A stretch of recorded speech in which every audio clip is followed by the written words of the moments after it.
नमस्कार विद्यार्थी मित्रांनो, तुमचं स्वागत आहे आपल्या आवडत्या यूट्यूब चॅनलवरती, ज्याचं नाव आहे एक्सपर्ट इन फिजिक्स बाय सागर रंगे. आजच्या लेक्चरमध्ये आपण डिस्कस करणार आहेत सम बेसिक टर्म किंवा some important terms connected with the wave motion. म्हणजे वेव्ह मोशनमध्ये आपल्याला प्रॉब्लेम सॉल्व्ह करण्यासाठी ज्या इम्पॉर्टंट टर्म्स ज्या आहेत त्या आपण इथं वन बाय वन डिस्कस करणार आहे.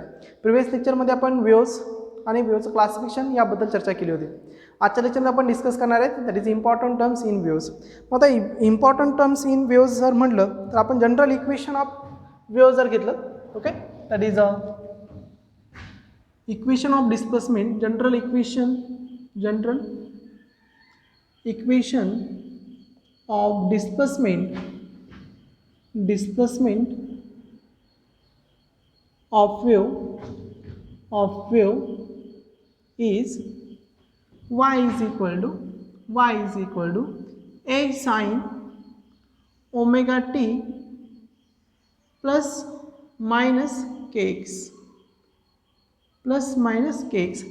This is a general expression or general equation of displacement of waves. Waves हे काय झालं, जनरल इक्वेशन झालं, that is y is equal to a sin omega t plus minus kx. मग आता ह्या इक्वेशननुसार आपण काय काय फाइंड करायचं आहे, कोणकोणते टर्म इम्पॉर्टन्स ते आपण इथं डिस्कस करणार आहे. तर इथं ए फॉर ॲम्प्लिट्यूड आहे, ओमेगा इज अँग्युलर व्हेलॉसिटी किंवा angular frequency, K is propagation constant आहे. ओके, तर ह्या टर्म काय आहेत, त्या कशा पद्धतीने मेजर केल्या जातात ते आपण इथं वन बाय वन डिस्कस करणार आहे. तर याच्यामध्ये मग पहिली टर्म आहे आपली, दॅट इज ॲम्प्लिट्यूड. कोणती टर्म आहे मग, ॲम्प्लिट्यूड. मी एक जनरली ट्रान्सफर्स वेव्ह घेतो. इथं हे जे इक्वेशन राईट केले मी ट्रान्सफर वेव्हसाठी राईट केले. म्हणजे पार्टिकल इथं वाय ॲक्सिसला व्हायब्रेट होत आहेत आणि एक्स ॲक्सिसची डिस्प्लेसमेंट आहे. Okay, just imagine that in this way अशा पद्धतीचं हे equation. This is x axis, this one is why axis. Okay, मग आता मला इथं ॲम्प्लिट्यूड एक्सप्लेन करायचं आहे. तर ॲम्प्लिट्यूड काय आहे ते आपण बघूयात. A is for the amplitude. So first term is amplitude of wave. Amplitude of wave. तर काय डेफिनेशन बघा amplitude of wave ची. Amplitude of wave, the maximum displacement of vibrating particle of medium from its mean position. Maximum displacement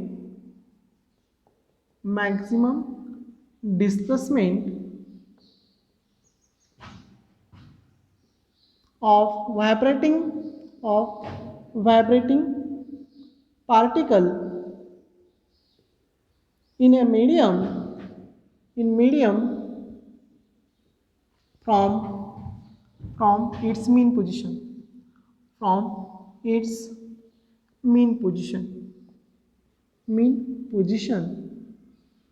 called as amplitude. बघा amplitude काय सांगितलं आपण, is called amplitude.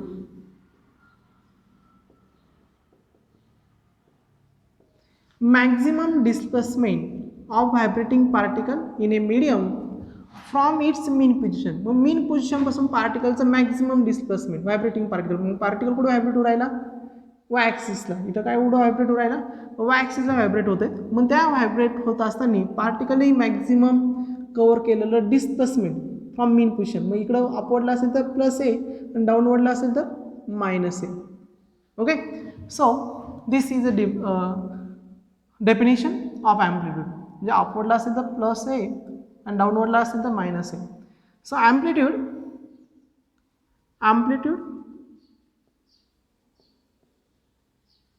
Is a vector quantity. का बरं vector, कारण it is a displacement. Vector quantity, कोणती quantity मग ही, vector quantity. Unit of amplitude, SI unit म्हणेन मी, SI unit of amplitude A is metre. काय आहेत SI युनिट, मीटर. आणि डायमेन्शन ऑफ ए इज, म्हणजे डायमेन्शन काय येईल, मास आहे का, नाही. लेंथ आहे का, यस. मीटर. टाईम आहे का, नाही, 0. This is the phenomena about the amplitude. हा काय फेनॉमेना झाला, ॲम्प्लिट्यूड. याच्यामध्ये आपल्याला सेकंड डेफिनेशन बघायची, दॅट इज अ वेवलेंथ. काय बघायची, वेवलेंथ ऑफ वेव. मग आता मी लास्ट लेक्चरमध्ये सांगितलं तुम्हाला की ज्यावेळेस आपण ट्रान्सवर्स वेव्ह घेतो किंवा लॉन्जिट्युडनल वेव्हज घेणार आहे, तर दोन क्रस्टमधलं, दोन सक्सेसिव्ह क्रस्टमधलं, okay, the distance between two successive crest or distance between two successive trough is called as a wavelength. म्हणजे आपण ह्या डायग्राममध्ये जर बघितलं तर हा क्रस्ट आहे, हा ट्रफ आहे, हा क्रस्ट आहे. पुढे आपण ही डायग्राम कंटिन्यू जर केली पुढे, ओके, पुन्हा हा ट्रफ क्रस्ट अशा पद्धतीने ही वेव्हज होईल. हा तुम्हाला मिळाला क्रस्ट पार्ट, हा मिळाला ट्रफ, हा परत क्रस्ट, हा ट्रफ, क्रस्ट, अशा पद्धतीने ही ट्रान्सवर्स वेव्ह होते. त्यावेळेस ह्या दोन क्रस्टमधलं डिस्टन्स किंवा ह्या दोन ट्रफमधलं डिस्टन्स याला म्हणतो आपण वेव्हलेंथ लॅम्बडा. काय म्हणतो? Wavelength lambda. म्हणजे वेव्हनी कव्हर केलेलं डिस्प्लेसमेंट किंवा distance. Okay, so we simply say that the distance between two successive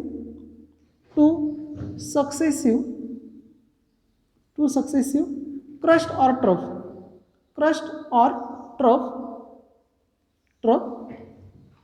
called as wavelength. त्याला काय म्हणतो आपण? वेव्हलेंथ असं म्हणतो. काय म्हणतो? Wavelength. Okay, the distance between two successive crest or trough is called as a wavelength. दोन successive क्रस्टमधलं किंवा दोन सक्सेसिव्ह ट्रफमधलं डिस्टन्स याला म्हणतो आपण वेव्हलेंथ. किंवा आणखी एक डिफिनेशन आपण याच्यामध्ये राईट करू शकतो, or the distance of one complete cycle. The distance of one complete cycle is called wavelength. म्हणजेच एक कंप्लीट सायकलचं डिस्टन्स त्यालाच आपण वेव्हलेंथ असं म्हणतो. म्हणजे बघा, ओरिजिनपासून crest to trough, trough to crest, crest to पुन्हा दिस वन. म्हणजे आपण इथं जर गेलो this first cycle and this one is second cycle, ही दोन्ही मिळून म्हणजे तुमची एक कंप्लीट सायकल तयार होते, बरोबर नाही? इथे काय होते? Complete cycle. हे जे डिस्टन्स आहेत याला म्हणलं जातं वेव्हलेंथ. काय म्हणलं जातं? वेव्हलेंथ. Okay, so wavelength. मग आता वेव्हलेंथ कशामध्ये मेजर करतो? तर SI युनिट ऑफ वेव्हलेंथ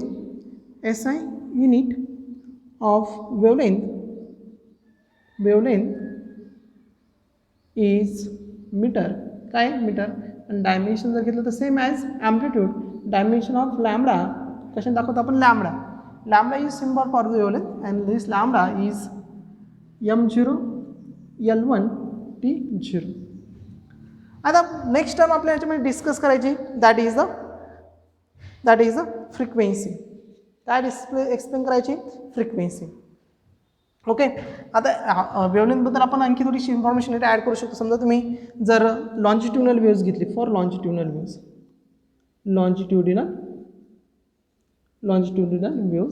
तर लॉन्जिट्युडनल वेव्हजमध्ये काय होतं बघा, दिस इज कॉम्प्रेशन, परत इथं रिअर फ्रॅक्शन, परत इकडं काय असतं? कॉम्प्रेशन, परत काय असतं?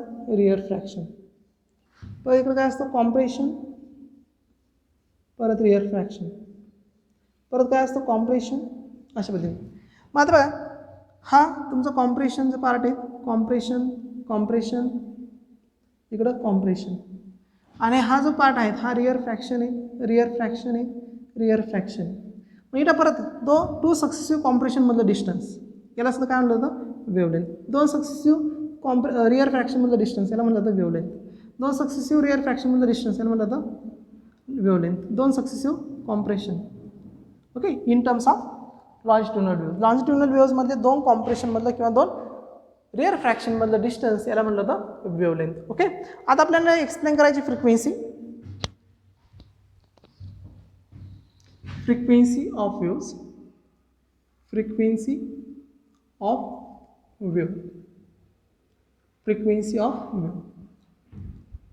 ऑफ वेव्हज म्हणजे काय?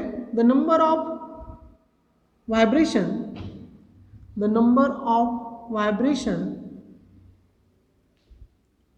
per unit second, the number of vibration per unit, per किंवा असं म्हणता येईल number of vibration performing by particle during the wave motion, the number of vibration performing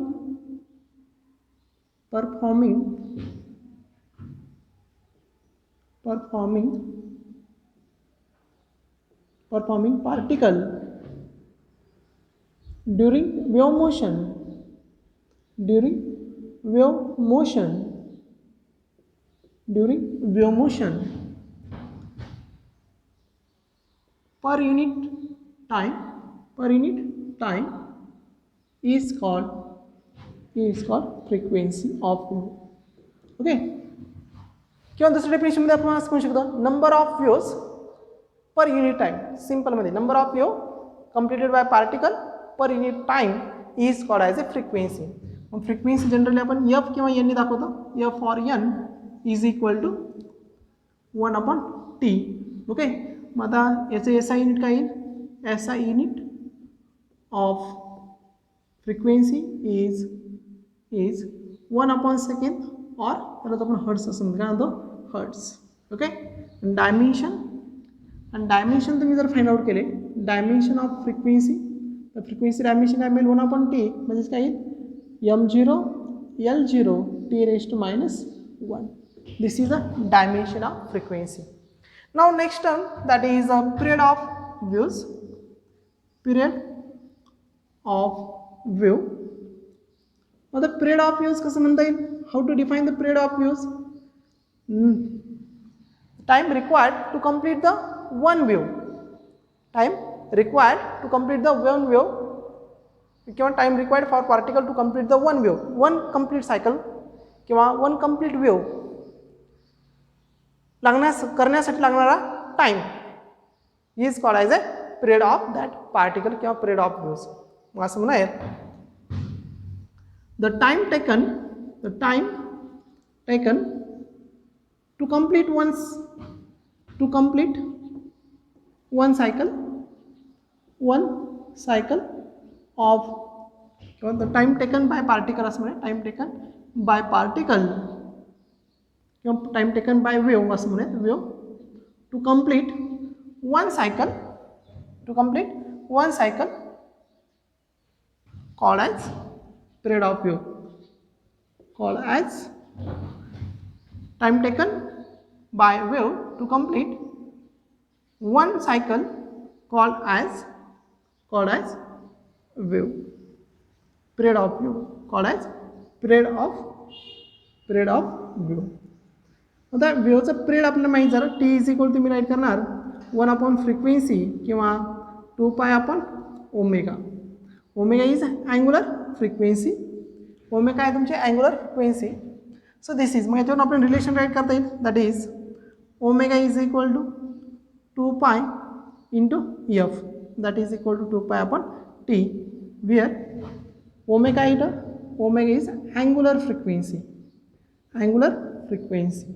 आणि ह्या इक्वेशनमध्ये जर बघितलं आपण तर it is a coefficient of time. Okay, याच्यामध्ये जर बघितलं ह्या इक्वेशनमध्ये coefficient of time is called as A angular frequency. So this is the phenomena related about the basic term. मग इथं आपण बघितलं पिरियड आणि अँग्युलर पिरियड आणि फ्रिक्वेन्सीमधलं रिलेशन, त्याचबरोबर पिरियड आणि अँग्युलर फ्रिक्वेन्सीमधलं हे रिलेशन. ओके, तर अँग्युलर फ्रिक्वेन्सी, ओमेगाला अँग्युलर फ्रिक्वेन्सी म्हणतात. कधी कधी अँग्युलर व्हेलॉसिटी असंही म्हटलं जातं. काय म्हटलं जातं? अँग्युलर फ्रिक्वेन्सी किंवा अँग्युलर व्हेलॉसिटी. आता याच्यानंतर जो पार्ट आहे त्याच्यामधलं आपण टर्म डिस्कस करणार. दॅट इज ए, आता ओमेगा झाला म्हणजे अँप्लिट्यूड झालं, ओमेगा झाला, वेवलेंथ झाली इथं, तर आपण हा के प्रोपोगेशन कॉन्स्टंट इथं एक्सप्लेन करायचं आहे. काय एक्सप्लेन करायचं आहे? Propagation constant. कशाला प्रोपोगेशन कॉन्स्टंट किंवा त्याला अँग्युलर वेव्ह नंबर असं म्हणलं जातं.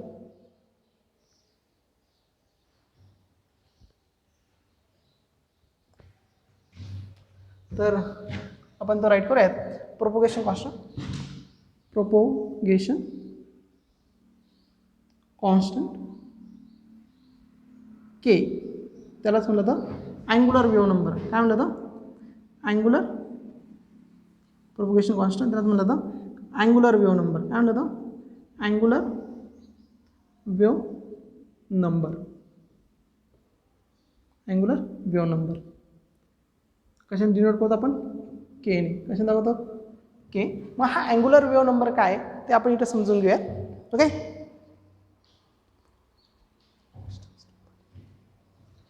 the number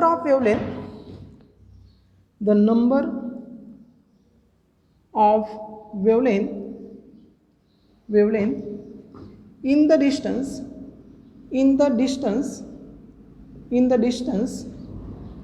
2 pi is called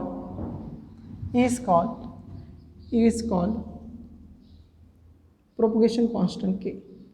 propagation constant k काय म्हटलं बघा, एक पर्टिक्युलर डिस्टन्स घेतला आपण 2 पाय. ह्या 2 पाय मध्ये किती नंबर ऑफ वेव्स कंप्लीट होतात, म्हणजे त्यावेळेस वेव्स इथं ऑसिलेट होईल किंवा वेव्ह मूव्ह होईल, त्यावेळेस 2 पाय एवढ्या अँगलमध्ये ती किती नंबर ऑफ वेव्स कंप्लीट करते. मग तिने एक वेव्ह कंप्लीट केली, किती डिस्टन्स कंप्लीट केलं, 1 वेव्ह कंप्लीट केली तर लॅम्बडा एवढं डिस्टन्स केलं, 2 वेव्ह कंप्लीट केला तर 2 लॅम्बडा एवढं डिस्टन्स कव्हर केलं, 3 वेव्ह कंप्लीट केलं तर 3 लॅम्बडा एवढं डिस्टन्स कंप्लीट केलं.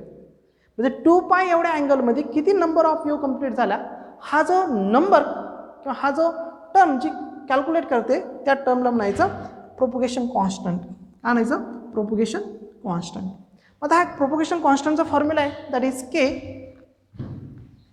प्रोपगेशन कॉन्स्टंट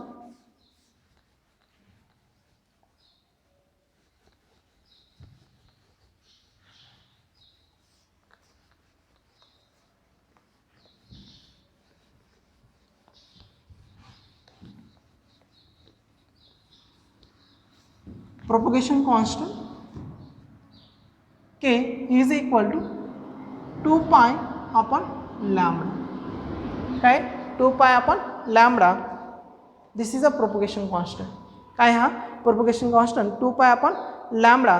याचं युनिट येईल, unit SI unit of k is पाय कशामध्ये मेजर करतो, 2 pi रॅडियनमध्ये आणि लॅम्बडा मीटरमध्ये. सो रॅड पर मीटर, मी रॅडियन पर मीटर असं म्हणायला पाहिजे होतं, रॅड पर मीटर और radian per metre. Okay, so this is SI unit of K. लक्षात प्रोपगेशन कॉन्स्टंट काय, the number of wavelength in the distance 2 pi. 2 पाय एवढ्या डिस्टन्समध्ये किती नंबर ऑफ वेव्ह कंप्लीट झाल्यात, तो नंबर किंवा ती टर्म ती म्हणजे तुमचं काय प्रोपगेशन कॉन्स्टंट. कशामध्ये मेजर केली ती, rad per metre. Okay, next term आहे that is a wave number. Propagation constant नंतर next number that is a wave number. म्हणजे हा जो अगोदरचा होता K is angular wave number. आता आपल्याला बघायचा आहे वेव्ह नंबर, जो आपण न्यू बार दाखवतो. कशाने दाखवतो, न्यू बार. ओके, याला कधी कधी रेसिप्रोकल ऑफ वेवलेंथ असंही म्हटलं होतं. काय म्हटलं होतं, रेसिप्रोकल ऑफ वेवलेंथ. काय म्हटलं होतं, रेसिप्रोकल ऑफ वेवलेंथ. मग आता हा वेव्ह नंबर काय तो आपण इथं डिस्कस करणार आहे, that is wave number. So the reciprocal of wavelength, the reciprocal of wavelength is called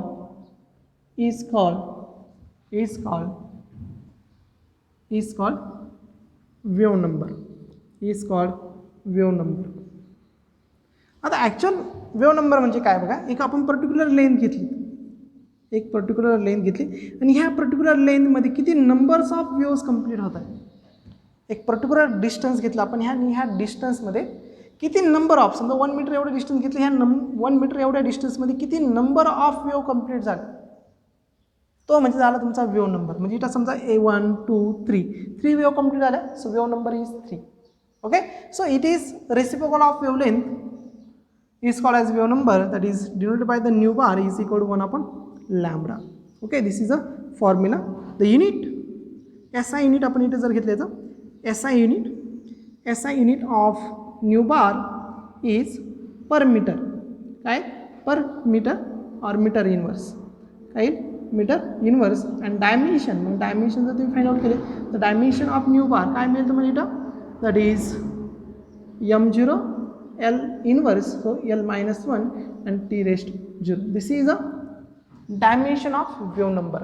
कसं डायमेन्शन मिळाले वेव्ह नंबरचे. वेव्ह नंबर लक्षात तुमचा reciprocal of wavelength, it is called as A wave number. आता आपल्याला पुढे टर्म डिस्कस करायची, that is a wave velocity.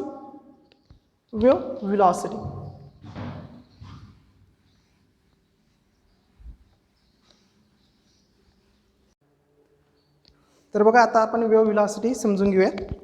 What is the wave velocity? Wave velocity आता बघा, ज्यावेळेस पार्टिकल किंवा ज्या वेव्ह मोशनमध्ये असते त्यावेळेस वेव्हने कव्हर केलेलं डिस्टन्स पर युनिट टाईम त्याला म्हणलं जातं wave velocity. Or during the wave motion the disturbance per unit time, the disturbance per unit time, the disturbance per unit time, per disturbance per unit time is called wave velocity.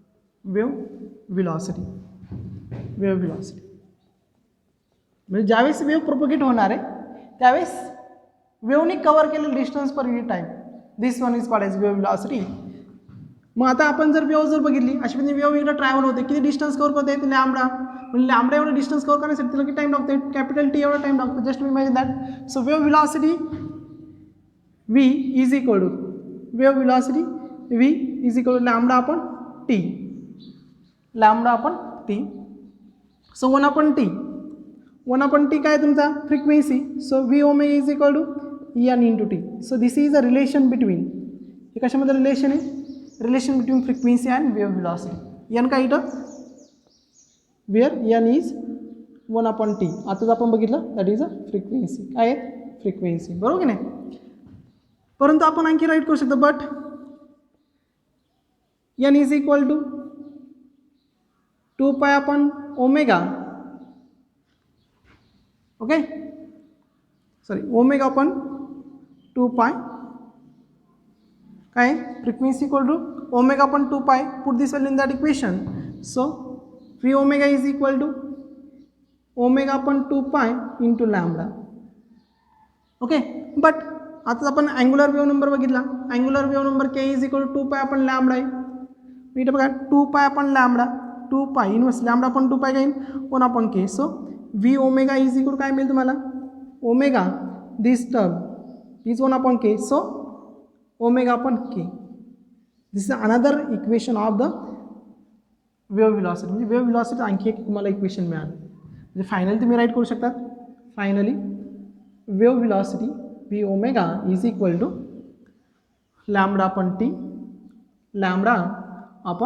t is equal to n into lambda is equal to omega upon k. So these are the general expression of velocity, that is wave velocity. Okay, so lambda upon period is equal to n lambda frequency into wavelength is equal to omega upon k. So this is the expression for the wave velocity. Next term that is group velocity. Now the group velocity is kind number of or group of waves move and cover the distance per unit time, then this velocity is called as a group velocity. So group velocity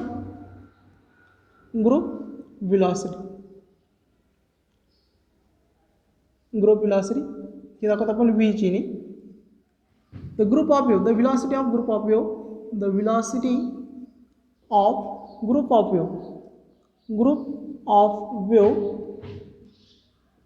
is called group velocity. त्यावेळेस group of waves move होतील त्यावेळेस त्यांची असणारी velocity म्हणतो आपण group of velocity. So velocity of group of wave is called as a group velocity. आणि ही दाखवली जाते vg equal to rate of change of angular velocity with respect to propagation constant. This is a formula of group velocity. Next term बघायचं आपल्याला particle velocity. आता याच्यासाठी आपण transfer wave किंवा लॉन्जिट्युनल वेव्हचं एक्झाम्पल घेऊ शकतो. आता आपण हे जे इक्वेशन लिहिलं आहे ह्या इक्वेशनमध्ये पार्टिकल त्याच्या मेन पोझिशनला व्हायब्रेट होतं आहे, बरोबर नाही? आणि वेव्ह इकडे ट्रॅव्हल होत चालली एक्स ॲक्सिसला. म्हणजे पार्टिकल कुठं व्हायब्रेट होऊ राहिलं? Y axis. म्हणून आपण जे डिस्प्लेसमेंटचं इक्वेशन लिहिलं along Y axis, Y is equal to a sin omega T plus minus kx. मग आता ह्या इक्वेशनवर आपल्याला काय समजतंय? ओके, तर ह्या इक्वेशन आपल्याला असं समजतंय की पार्टिकल जर इथे मीन पोझिशनला व्हायब्रेट होत असेल तर ते मीन पोझिशनला व्हायब्रेट होणे म्हणजे तुमची कोणती मोशन झाली? सिंपल हार्मोनिक किंवा ऑसिलेटरी मोशन झाली. म्हणजे पार्टिकल व्हेलॉसिटी म्हणजे पार्टिकल असणारी ऑसिलेटरी, पार्टिकल ज्यावेळेस ऑसिलेटरी मोशन अटेंड करतो त्यावेळेस त्याची असणारी व्हेलॉसिटी म्हणजेच पार्टिकल व्हेलॉसिटी. ओके, सो मग ही पार्टिकल व्हेलॉसिटी आपण ह्या इक्वेशनवरून फाइंड करू शकतो. So displacement equation of waves, displacement equation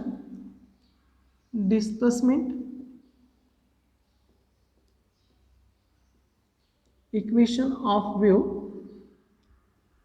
मग काय displacement equation of wave, that is y is equal to a sin omega T plus minus K X. Okay, मग आता इथं आपण जर याचा डेरिव्हेटिव्ह घेतला with respect to time, so differentiate with respect to time, कारण तो पार्टिकल वाय ॲक्सिसला डिस्प्लेसमेंट करतोय.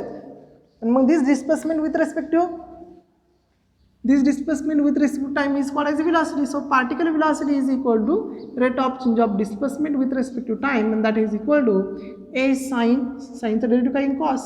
So cos omega t plus minus kx, आणि परत ह्या ओमेगा टी चा derivative omega. So finally we get particle velocity is a omega cos omega t plus minus kx. This is a particle velocity. ही काय झाली तुमची particle velocity. मग जर आपण पार्टिकल व्हेलॉसिटी आणि ग्रुप व्हेलॉसिटीमध्ये रिलेशन जर फाइंड केलं तर आता पुढे असं म्हणूयात, relation between particle velocity VP and VG मध्ये, VP and V wave velocity. मग आता तुम्हाला माहिती आहे वेव्ह व्हेलॉसिटी ओमेगा अपॉन के. ओके, आणि पार्टिकल व्हेलॉसिटी अशा पद्धतीने आपण राईट करू शकतो. मी परत असं म्हणत रिकॉल इक्वेशन किंवा equation of displacement of wave y is equal काय, y इज इक्वल टू हे इक्वेशन मी परत रिकॉल करतोय, a sin omega T plus minus K X. याला मी डिफरेन्शिएट केलं विथ रेस्पेक्ट टू एक्स, तर काय मिळेल बघा, dy upon dx is equal to a k चा डेरिव्हेटिव्ह आणि साईनचा derivative cos omega T plus minus K X. बरोबर नाही, म्हणजे मला dy अपॉन dx काय मिळाला, dy upon dx is equal to काय मिळालं, dy upon dx a k cos omega T plus minus K X मिळाला, a k cos omega T plus minus K X. आता बघा ह्या इक्वेशननुसार जर आपण बघितलं किंवा ह्या इक्वेशनकडे जर कॉन्सन्ट्रेट केलं तर ह्या इक्वेशनला मी जर ओमेगाने मल्टिप्लाय आणि डिवाइड केलं तर काय होईल बघा, dy अपॉन dx कोणत्या फक्त RHS टर्मला a k upon omega into omega cos omega T plus minus K X. बरोबर की नाही. मग आता बघा इथं ओमेगाने मल्टिप्लाय आणि डिवाइड केलं, मी के अपॉन ओमेगा इकडे ठेवतो, हा ए तिकडे पाठवतो, म्हणजे काय होईल बघा, dy upon dx is equal to K upon omega into A omega cos omega T plus minus K X. तुम्हाला माहिती आहे A omega cos omega T plus minus K X काय आहे, particle velocity. A omega cos omega T plus minus K X काय आहे, particle velocity. म्हणजे काय येईल, dy upon dx is equal to K upon omega into VP. मग VP is equal to काय येईल, particle velocity is equal to इकडे पाठवलं omega upon K into dy upon dx. मग ओमेगा अपॉन के काय तुमची, तर wave velocity. Omega upon K काय वेव्ह व्हेलॉसिटी, म्हणजे VP इज इक्वल टू काय मिळेल तुम्हाला, wave velocity into dy upon dx. पण dy अपॉन dx म्हणजे काय झाला, y2 minus y1 divide by x2 minus x1 म्हणजे स्लोप झाला. म्हणजेच VP is equal to wave velocity into slope of wave, त्या वेव्हचा स्लोप मिळेल तुम्हाला. This is a relation between particle velocity आणि वेव्ह व्हेलॉसिटीमध्ये तुम्हाला हे झालं रिलेशन. अतिशय सिंपल आहे. That is dy upon dx काय झाला तुमचा, स्लोप झाला. This is a relation between particle velocity and wave velocity. आता आपल्याला लास्ट पार्टकडे जायचं आहे ह्या चॅप्टर म्हणजे आजच्या लेक्चरच्या, दॅट इज अ फेज. मग आता बघा आपण जर ही डिस्प्लेसमेंट इक्वेशन जर बघितलं इथे डिस्प्लेसमेंट इक्वेशन, तर ह्या डिस्प्लेसमेंट इक्वेशनमध्ये आपल्याला समजते omega T plus minus K X हा काय तुमचा फेज आहे. ओके, फेज काय इथं मग, phase of wave phi is equal to omega T, phi is equal to omega T plus minus K X काय झालं तुमचा फेज झालं. ओके, मी आता त्याच्यातलं एक साईन घेतो, that is minus sign, so minus K X हा झाला तुमचा फेज. मग हा फेज काय सांगतोय, तो मोशन डिस्क्राईब करतोय. मोशन कोणत्या ॲक्सिस चालली, त्यामध्ये अँग्युलर फ्रिक्वेन्सी काय आहे, प्रोपगेशन कॉन्स्टंट काय आहे, याबद्दलची इन्फॉर्मेशन आपल्याला कोण देत असतं, फेज देत असतं. मग आपल्या इथे एक महत्त्वाचं रिलेशन बघायचं आहे, relation between phase difference and path difference. आता फेज डिफरन्सला म्हणलं तर डेल्टा फाय आणि पाथ डिफरन्स म्हणलं तर डेल्टा एक्स. ओके, यांच्यामधलं रिलेशन. मग आता आपण असं ॲझ्युम करूया की दोन वेव्ज आपल्याकडे, त्यातला पहिल्या वेव्हचा फेज आहे omega T minus K X one आहे आणि दुसऱ्या वेव्हचा फेज आहे that is phi two is equal to omega T minus K X two आहे. मग आपण इथे फेज डिफरन्स घेतला. फेज डिफरन्स म्हणजे काय, डेल्टा फाय. हा डेल्टा फाय म्हणजे काय होईल, phi one minus phi two. मग फाय वन माहीत तुम्हाला, फाय वन किती आहेत, omega T minus K X one minus phi two काय आहेत, omega T minus K X two. मग दोन्हींचं आता सबट्रॅक्शन घ्यायचं. So delta phi is equal to काय होईल बघा, पहिली term omega T minus K X one minus मध्ये मल्टिप्लाय केलं minus omega T minus plus K X two. आधी इथं काय कॅन्सल होईल बघा, ओमेगा टी गेट कॅन्सल. मग इथं काय होईल, delta phi is equal to, आता इथं बघा के एक्स टू काय positive, so K X two minus K X one. इथून पण कॉमन निघेल, K common, so in bracket X two minus X one. मग डेल्टा फाय इज इक्वल काय मिळेल, K into delta X. This is a relation between phase difference and path difference. Okay, हेच कसं right करू शकतो आपण, that is K is 2 pi आपण lambda माहिती आहे, मग आपण delta phi is equal to K into delta X. K म्हणजे काय, 2 पाय आपण lambda propagation constant.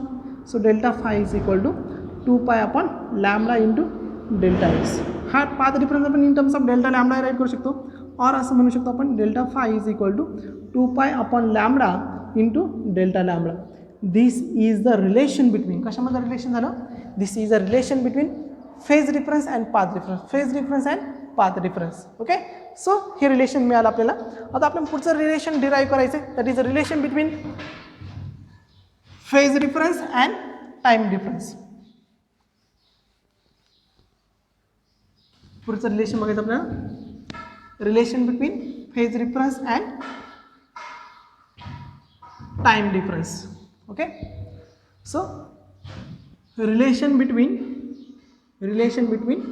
Delta T, delta phi असं म्हणजे डेल्टा फाय म्हणजे phase difference and time difference, that is delta T. आता परत आपण आता इथे काय येणार आहेत, waves moving in A same direction, जे अलॉंग एक्स ॲक्सिसलाच मूव्ह होते, पण दोन्ही वेव्हचा जो पिरियड जो आहे तो डिफरन्स आहे. म्हणजे T1 T2 कसा इथं डिफरन्स आहे, म्हणजे आपण असं घेऊ शकतो phi one is equal to omega T1 minus K X आणि दुसऱ्या वेव्हचा फेज आहे phi two is equal to omega T2 minus K X. Okay, इथं का पिरियड सेम होता, फेज डिफरन्स आणि पाथ डिफरन्स पडले, इथं पिरियड कसा होता सेम टी. आता इथं काय डिफरंट आहे, इथं x1 आणि x2 म्हणजे पाथ डिफरन्स दोन्हीचा डिफरंट होता, इथं टाइम दोघांचा डिफरन्स आहे. आता इथं घेऊयात आपण phi one minus phi two, म्हणजेच काय मिळेल आपल्याला, phase difference delta phi is equal to phi one माहिती आहे omega T1 minus K X minus, आता याला मायनस मल्टिप्लाय केलं कसं होईल, ओमेगा टी डायरेक्ट घेतो मी, ओमेगा टी इथं मायनस काय होऊन जाईल प्लस के एक्स T2 होईल, बरोबर की नाही. मग काय येईल बघा, so delta phi is equal to omega T1 minus K X plus K X cancel होऊन जाईल, म्हणजे काय राहील T1 मायनस ओमेगा T2 राहील. मग ओमेगा कॉमन घेतला, so delta phi is equal काय मिळेल, omega into T1 minus T2.